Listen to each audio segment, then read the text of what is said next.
Liquid तब उबलता है जब इसके मॉलिक्यूल के पास इतनी ताकत या एनर्जी हो जो मॉलिक्यूल्स के दरमियान मौजूद अट्रैक्शंस को तोड़ सके।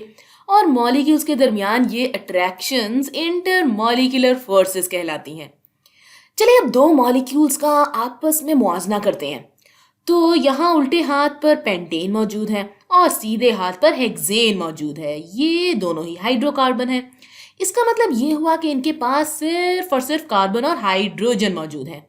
पेंटेन के पास 5 कार्बन होते हैं, तो ये 1 2 3 4 और 5 कार्बन। और पेंटेन का बॉइलिंग पॉइंट 36 डिग्री सेल्सियस होता है।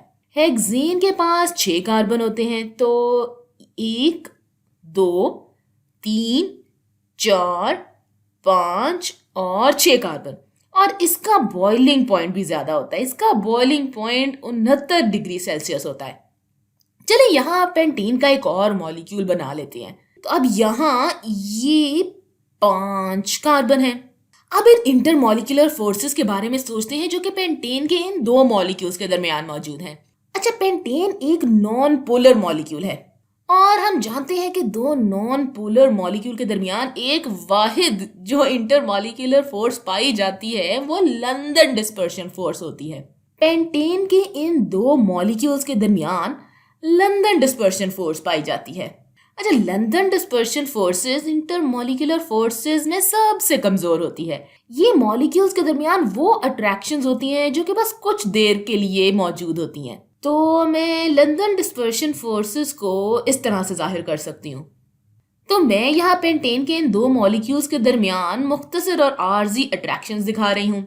अगर मैं यहाँ हेक्सेन का एक और मॉलिक्यूल बनाऊं तो हेक्सेन एक बड़ा हाइड्रोकार्बन होता है, यानी इसका सरफेस एरिया ज्यादा होता है। और ज्यादा सरफेस एरिया होने का मतलब ये है कि हमारे पास लंदन डिस्पर्शन फोर्सेस होने के ज्यादा मौके हैं।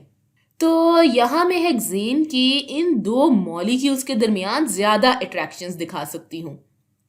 तो हेक्सेन के दो मॉलिक्यूल्स पेंटेन के दो मॉलिक्यूल्स के मुकाबले में एक दूसरे को अपनी तरफ ज्यादा अट्रैक्ट करते हैं। अब ज्यादा अट्रैक्शन का मतलब है कि इन दोनों मॉलिक्यूल्स को एक दूसरे से अलग करने के लिए ज्यादा ताकत दरकार होती है। ज्यादा ताकत से मुराद है कि इनका बॉइलिंग पॉइंट ज्यादा होगा। तो हेक्सेन का बॉइलिंग पॉइंट पेंटेन के मुकाबले में ज्यादा होता है। तो जैसे ही आप कार्बन चेन में कार्बन की तादाद में इजाफा करते हैं तो इस कंपाउंड के बॉइलिंग पॉइंट में भी इजाफा होता है। तो ये एक मिसाल थी जिसमें हमने दो सीधी चेन के मॉलिक्यूल्स का आपस में मुआवजा किया है। तो क्यों ना आप सीधी चेन या स्ट्रेट चेन वाले हाइड्रोकार्बन का मुआवजा ब्रांच्ड या शाखों वाले हाइड्रोकार्बन से करें। तो यहाँ उल्टे हाथ पर हमारे पास पेंटेन मौजूद है और इसका बॉइलिंग पॉइंट 36 डिग्री सेल्सियस होता है। इसका मॉलिक्यूलर फॉर्मूला लिख लेते हैं। हम पहले से जानते हैं कि इसमें 5 कार्बन होते हैं। अब अगर हम इसमें मौजूद हाइड्रोजन गिने तो 1 2 3 4 5 6 7 8 9 10 11 12, इसमें 12 हाइड्रोजन मौजूद हैं। तो ये C5H12 पेंटेन का मॉलिक्यूलर फॉर्मूला है। अब यहाँ सीधे हाथ पर मौजूद नियोपेंटेन के बारे में आपका क्या ख्याल है? तो इसमें 1 2 3 4 5 कार्बन है और 1 2 3 4 5 6 7 8 9 10 12 हाइड्रोजन है। तो इसका मॉलिक्यूलर फॉर्मूला भी C5H12 होगा। तो इन दोनों कंपाउंड्स का मॉलिक्यूलर फॉर्मूला एक ही है। फर्क सिर्फ इतना है कि नियोपेंटेन के पास ब्रांचेस मौजूद हैं, यानी शाखें मौजूद हैं। तो नियोपेंटेन के पास शाखें हैं और पेंटेन के पास शाखें नहीं हैं। इसके पास एक स्ट्रेट चेन मौजूद है। चलिए इनके बॉइलिंग पॉइंट के बारे में सोचते हैं।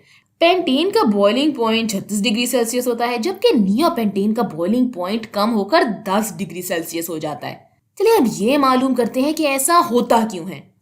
अगर मैं पेंटेन का एक और मॉलिक्यूल बनाऊं तो हम पहले भी इस चीज के बारे में बात कर चुके हैं कि पेंटेन के दो मॉलिक्यूल्स के दरमियान लंदन डिस्पर्शन फोर्सेस होती हैं। तो चले मैं इन दोनों के दरमियान मुख्तसर अट्रैक्टिव फोर्सेस बना देती हूँ। नियोपेंटेन भी हाइड्रोकार्बन है, अब ये भी नॉन पोलर होता है। तो अगर मैं नियोपेंटेन का एक और मॉलिक्यूल बनाऊं और इन दोनों मॉलिक्यूल्स के दरमियान अट्रैक्टिव फोर्सेस के बारे में सोचूं तो तब भी मैं यही कहूंगी कि इनके दरमियान भी लंदन डिस्पर्शन फोर्सेस होती हैं। ये इस तरह से नियोपेंटेन का दूसरा मॉलिक्यूल होगा। अच्छा, अब इन शाखों की वजह से नियोपेंटेन की शक्ल एक गोले या स्फीयर की सी मुशाबत रखती है।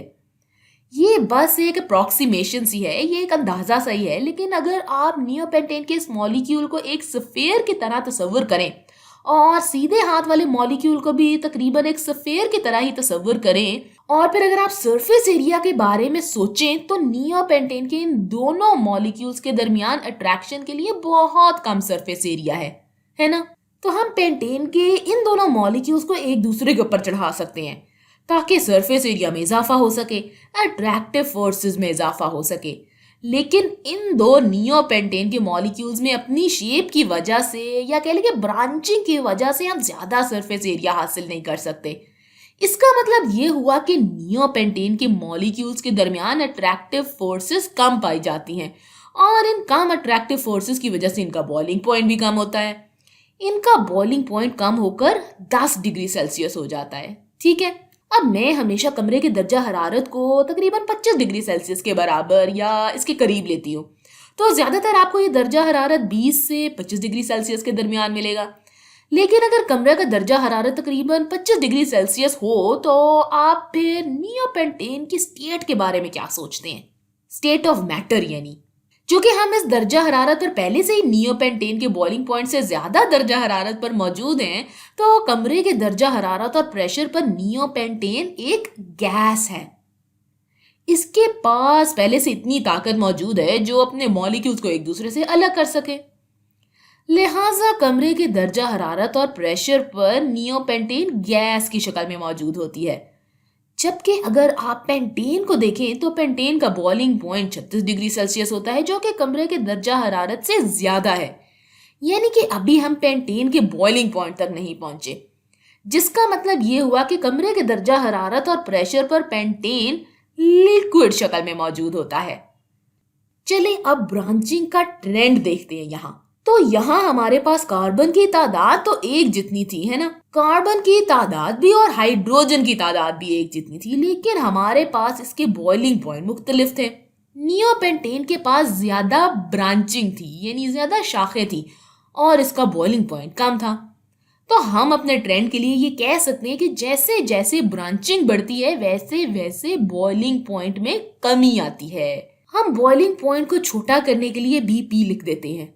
यहाँ हम कार्बन की तादाद के बारे में बात नहीं कर रहे, यहाँ हम सिर्फ ब्रांचिंग के हवाले से बात कर रहे हैं। जब आप ब्रांचिंग बढ़ाते हैं तो आप बॉइलिंग पॉइंट में कमी करते हैं, क्योंकि ऐसा करने से आप अट्रैक्टिव फोर्सेस के लिए सरफेस एरिया को कम कर देते हैं।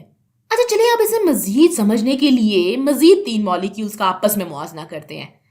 तो अब इन 3 मॉलिक्यूल्स के बारे में देखते हैं कि हम इनके मुख्तलिफ बॉइलिंग पॉइंट की वजाहत कर सकते हैं या नहीं। तो एक बार फिर हेक्सेन को देखते हैं।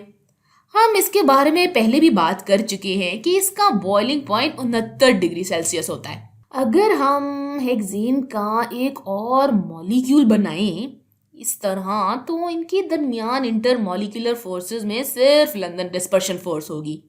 तो यहाँ मैं लंदन डिस्पर्शन फोर्स लिख दूंगी, जो कि नॉन पोलर हेक्सेन मॉलिक्यूल्स के दरमियान मौजूद होती है। चलें अब अगला 3 हेक्सानॉन को देखते हैं। हेक्सेन के पास 6 कार्बन होते हैं और 3 हेक्सानॉन के पास भी 6 कार्बन होते हैं। ये देखें, 1 2 3 4 5 और ये 6। अगर आपने अभी ही ऑर्गेनिक केमिस्ट्री पढ़ना शुरू की है तो अभी इन नामों के बारे में ज्यादा परेशान मत हो। इस वीडियो में सिर्फ इस चीज पर ज्यादा गौर करें कि इनके दरमियान कौन सी इंटरमॉलिक्यूलर फोर्सेस मौजूद होंगी। तो 3 हेक्सानॉन के पास भी 6 कार्बन हैं। मैं 3 हेक्सानॉन का एक और स्ट्रक्चर यहाँ बना देती हूँ।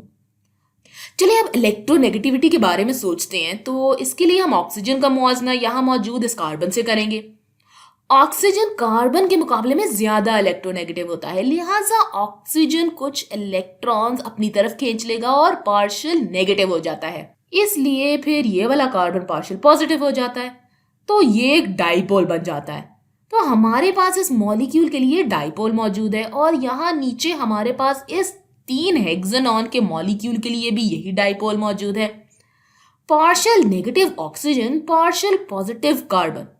और चूंकि हम जानते हैं कि ऑपोजिट अट्रैक्ट करते हैं, तो पार्शियल नेगेटिव ऑक्सीजन दूसरे मॉलिक्यूल के पार्शियल पॉजिटिव कार्बन की तरफ खींचेगा। तो ये वाला कौन सी इंटरमॉलिक्यूलर फोर्स है? हमारे पास यहाँ डाइपोल्स ही हैं जो कि डाइपोल से मिल रहे हैं, तो ये डाइपोल डाइपोल इंटरैक्शन है। जाहिर सी बात है कि यहाँ लंदन डिस्पर्शन फोर्सेस भी मौजूद होंगी, लेकिन dipole dipole London dispersion forces के मुकाबले में ज्यादा ताकतवर है। इसलिए 3 हेक्सानॉन के 2 स्ट्रक्चर्स हेक्सेन के 2 मॉलिक्यूल्स के मुकाबले में ज्यादा एक दूसरे को अपनी तरफ अट्रैक्ट करते हैं। तो इसलिए इन मॉलिक्यूल्स को एक दूसरे से अलग करने के लिए ज्यादा ताकत दरकार होती है। इसलिए आप देखते हैं कि इसका बॉइलिंग पॉइंट का दर्जा हरारत ज्यादा होता है। अब बिल आखिर यहाँ सीधे हाथ पर हमारे पास 3 हेक्सानॉल मौजूद है जिसके पास 6 कार्बन होते हैं, यानी अभी भी हम 6 कार्बन की ही बात कर रहे हैं। अब मैं यहाँ ऊपर 3 हेक्सानॉल का एक और स्ट्रक्चर बना लेती हूँ। हम जानते हैं कि यहाँ हाइड्रोजन बॉन्डिंग होने का इम्कान है। ऑक्सीजन हाइड्रोजन के मुकाबले में ज्यादा इलेक्ट्रोनेगेटिव होता है, तो ऑक्सीजन पार्शियल नेगेटिव है और हाइड्रोजन पार्शियल पॉजिटिव। तो पार्शियल नेगेटिव ऑक्सीजन और पार्शियल पॉजिटिव हाइड्रोजन, तो यहाँ पर हाइड्रोजन बॉन्डिंग मुमकिन है, तो मैं यहाँ इसे ऊपर बना देती हूँ। तो यहाँ हमारे पास हाइड्रोजन बॉन्ड मौजूद है। अब चूंकि हम हाइड्रोजन बॉन्डिंग की बात कर रहे हैं और आप जानते हैं कि hydrogen bonding dipole dipole interaction की ही एक ताकतवर किस्म होती है, लिहाजा इन्हें एक दूसरे से अलग करने के लिए या इन्हें एक दूसरे से दूर करने के लिए ज्यादा ताकत दरकार होती है। यही चीज इसके ज्यादा बॉइलिंग पॉइंट से जाहिर होती है। 3 हेक्सानॉल का बॉइलिंग पॉइंट 3 हेक्सानॉन और हेक्सेन के मुकाबले में ज्यादा होता है। तो जब भी आप किसी मॉलिक्यूल का बॉइलिंग पॉइंट निकालना चाहें तो सबसे पहले इंटरमॉलिक्यूलर फोर्सेस के बारे में सोचें जो कि इनके 2 मॉलिक्यूल्स के दरमियान मौजूद होती हैं। ऐसा करने से आपको ये मालूम करने में मदद होगी कि किस कंपाउंड का बॉइलिंग पॉइंट ज्यादा है।